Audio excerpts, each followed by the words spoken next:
जय जिनेंद्र सभी को। ये आश्रव अधिकार की जो 8 गाथाएं जिनके ऊपर हमको आपको एक फीलर देना है, आज इसके ऊपर हम कुछ एक्सपेरिमेंट करेंगे। हम इसे महसूस करेंगे। और जैसे कि अमृत चंद्राचार्य ने कुंद कुंदाचार्य के समयसार में नाटकीय तत्व देखे थे, मुझे भी इसमें बहुत सारे नाटकीय तत्व नजर आते हैं। इसलिए इन सारी गाथाओं को मैं 3 एक्सपीरियंसेस के साथ यहां पर पेश करूंगी। पहले में है थ्रिल, दूसरे में है सस्पेंस और तीसरे में है हॉरर। ये गाथाओं का कंक्लूजन है जो मैं आपको बता रही हूं। खजाना लुटाया है आचार्य कुंद कुंद ने, खजाना लुटाया है। इसमें से यदि एक रत्न भी हमारे पल्ले पड़ गया, आज अनुभूति में आ गया, तो समझ लेना दृष्टि बदल जाएगी। और दृष्टि बदल गई जिसकी, उसकी तो सृष्टि बदलनी ही बदलनी है। पर एक शर्त है, इस बात को ज्ञानी कैसा महसूस करता है, अज्ञानी कैसा महसूस करता है, ज्ञानी के कैसे आश्रव होता है, नहीं होता है, और अज्ञानी के कैसे आश्रव होता है, मैं आपको इसका लाइव एक्सपेरिमेंट एक्सपीरियंस यहां कराऊंगी। यदि आप मेरे साथ कोऑपरेट करें तो करेंगे? ठीक है, बहुत बढ़िया। जितने लोगों को नींद आ रही है वो लोग खड़े हो जाएं। सही में पक्की बात है? किसी को नींद नहीं आ रही है? Definitely okay. सबसे पहले मैं आप लोगों से एक रिक्वेस्ट करूंगी। कैसे अज्ञानी के आश्रव होता है ये समझने के लिए आप सभी लोग हाथ जोड़ें और मुझसे जय जिनेंद्र करें। जो जय जिनेंद्र नहीं करेगा उसको ये बात समझ में नहीं आएगी कि अज्ञानी के आश्रव कैसे होता है। हाथ ऊपर करके जय जिनेंद्र करें, अच्छे से दिख नहीं रहा है मुझे। जोर से बोलें। बहुत बढ़िया। मैंने आपके सिर के ऊपर बंदूक रखी थी, तो मैंने आपको ऐसा क्या किया जो आपको जय जिनेंद्र करने पे मजबूर होना पड़ा? बताइए, क्या किया मैंने ऐसा? मैं तो यहां खड़ी हूं और ये स्टेज और हम लोग आपके लिए मिट्टी के ढेले हैं। पूछो क्यों? क्योंकि मैं कितना ही चिल्लाऊं और हम कुछ भी करें, जिसको सोना है वो सोता है और जिसको जाना है वो जाता है। जिसको नहीं सुनना है वो अपने मोबाइल में चला जाता है। वो भी तो एक अपने अंदर दुनिया है ना, जिसमें हम ऐसे व्यस्त हो जाते हैं कि बम फट जाए तो पता ना चले। तो ऐसा क्या हुआ जब मैंने आपसे कहा कि जय जिनेंद्र करो और आपने जय जिनेंद्र कर लिया? बताइए। मेरे बोलने की वजह से किया? क्या आप जय जिनेंद्र करना चाहते थे तो आपने किया? यहां पे जो मुख्य बात आचार्य कुंद कुंद ने बताई वो है उपयोग का प्रयोग।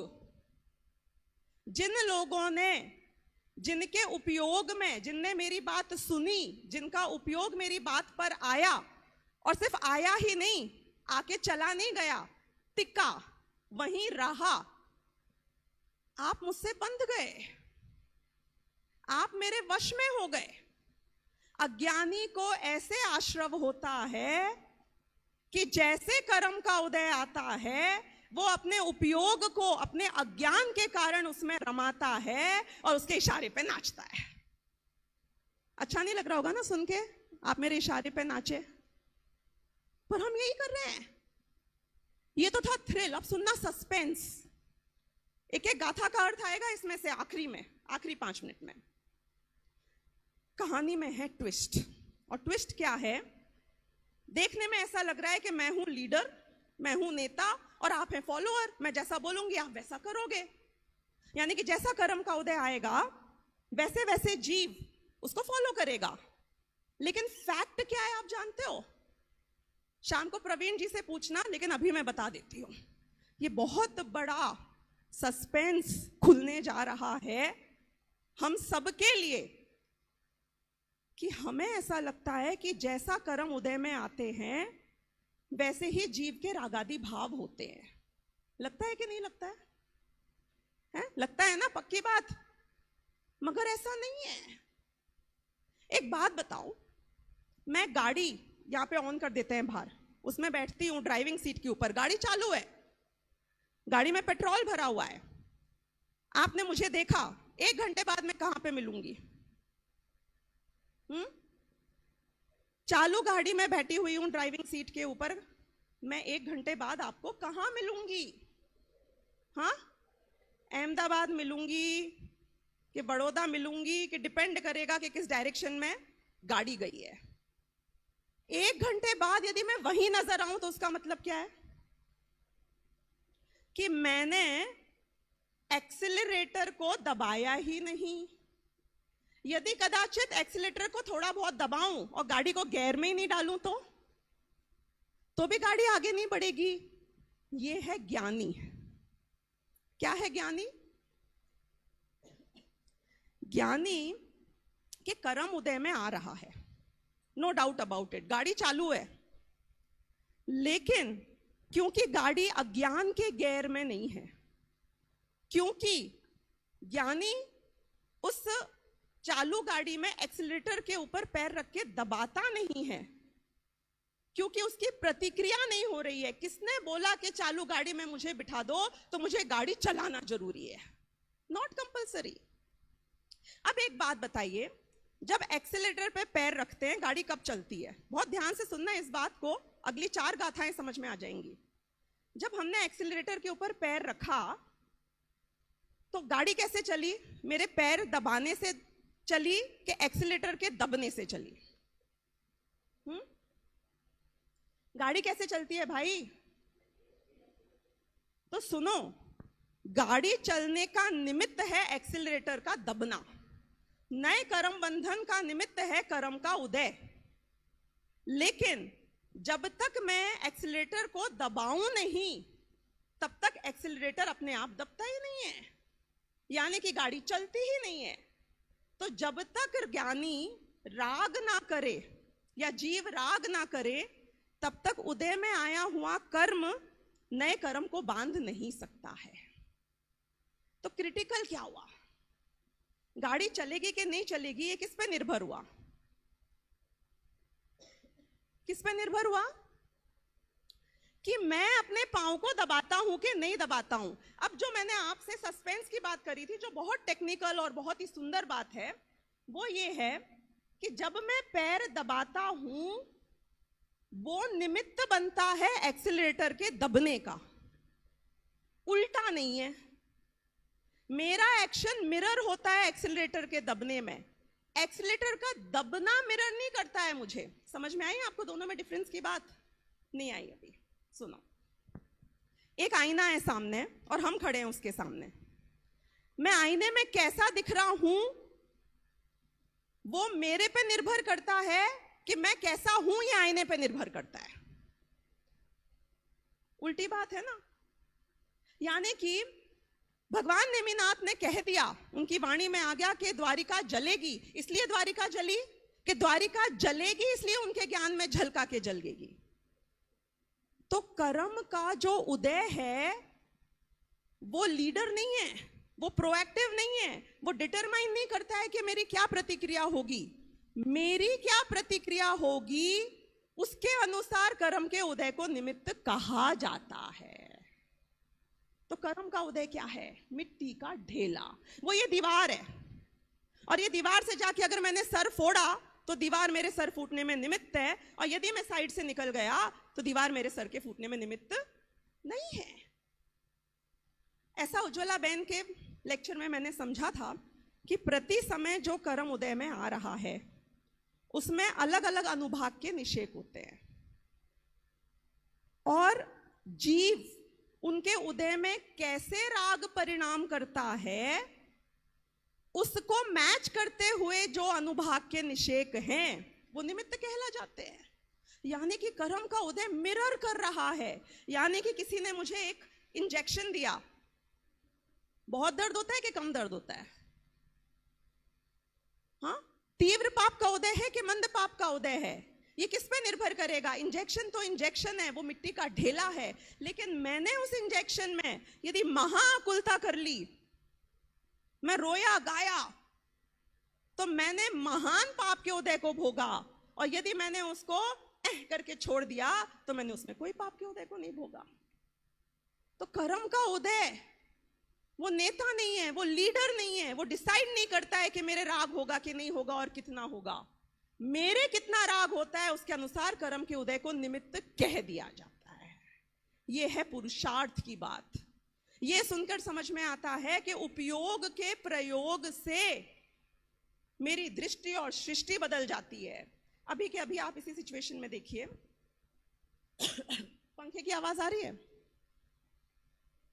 अभी तक आ रही थी कि जब मैंने कही तब आई? जब मैंने कही तब आई। प्यास लग रही है? सोचो सोचो, थोड़ा दिमाग लगाओ, प्यास लग रही है कि नहीं लग रही है? हाँ सहजता प्यास लग रही है ना, बहुत तेज प्यास लग रही है।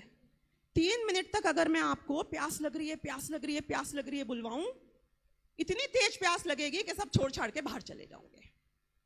और यदि मैं आपसे बोलूं ध्यान से सुनना, हॉरर की बात आने वाली है, उसी क्षण आप भूल जाओगे कि प्यास लग रही थी और आप वो सुनने के लिए लालाए। तो हमारे उपयोग में ऐसा जादू है, हमारा उपयोग ऐसा ब्रह्मास्त्र है कि यदि मुझे कोई उठा के पहाड़ से फेंक रहा हो और जीव यदि चपक श्रेणी में चढ़ जाए तो वो फेंकने की क्रिया से, उस योग से कुछ नहीं होता, उल्टा तीन्द्रिय आनंद के बढ़ते बढ़ते केवल ज्ञान की प्राप्ति हो जाती है। उपयोग, इस उपयोग के प्रयोग की बात करी और आचार्य देव ने इन गाथाओं में कहा कि टेंशन मत लो, ना कर्म के बंधन का टेंशन लो, ना कर्म की सत्ता का टेंशन लो, ना कर्म के उदय का टेंशन लो।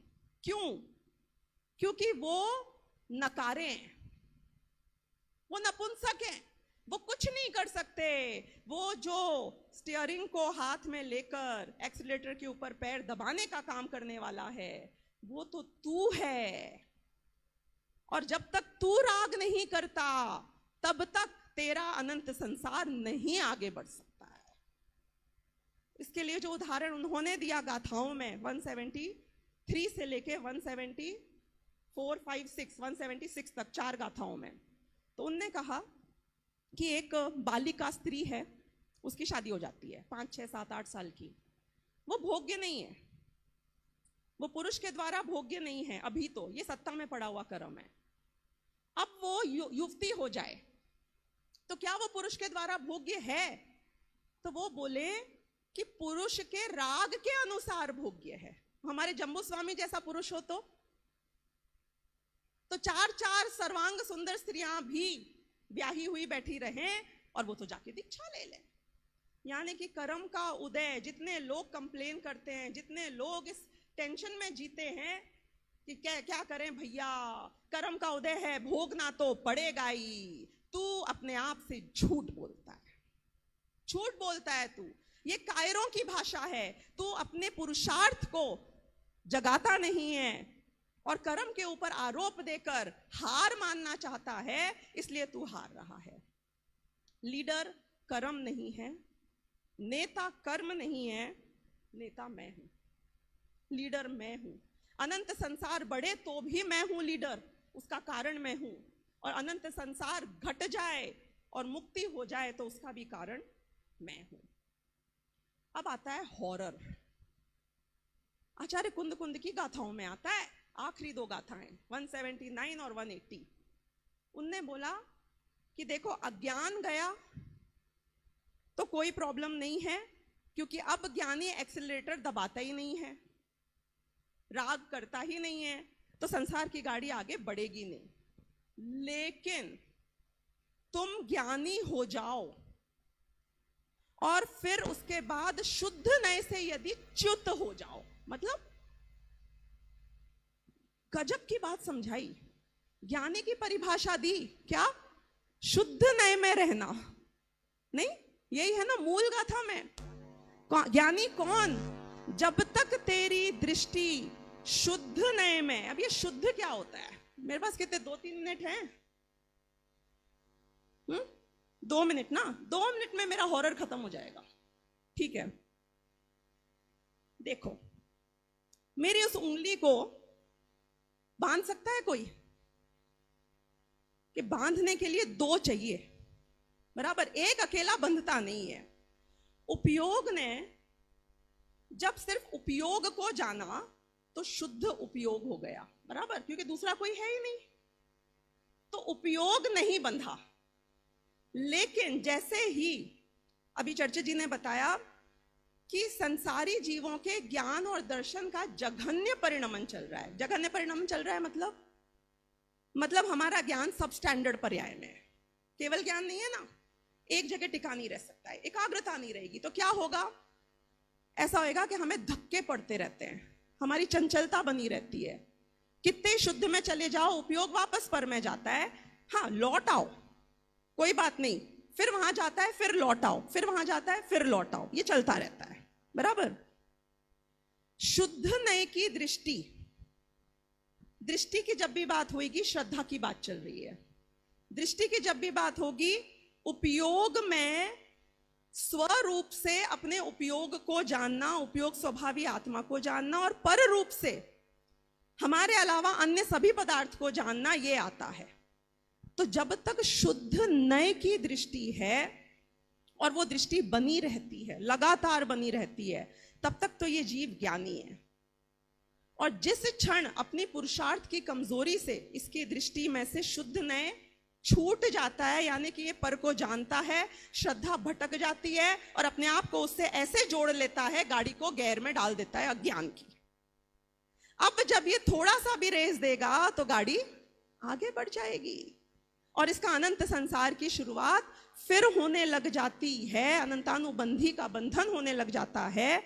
तो वो कहते हैं कि यदि ज्ञानी के भी शुद्ध नए की दृष्टि च्युत हो जाती है, तो वो ज्ञानी के जैसे कोई आदमी यदि कोई भोजन खाए, आहार ग्रहण करे, तो अपने आप ही वो आहार जाकर कुछ खून में, कुछ चर्बी में, कुछ हड्डियों में, अलग अलग जगह पहुंच जाता है। ऐसे ही ये एक राग करता है और उस एक राग के कारण 7 या 8 प्रकार के कर्म अपने आप ही ऑटोमेटिक बंधना चालू हो जाते हैं।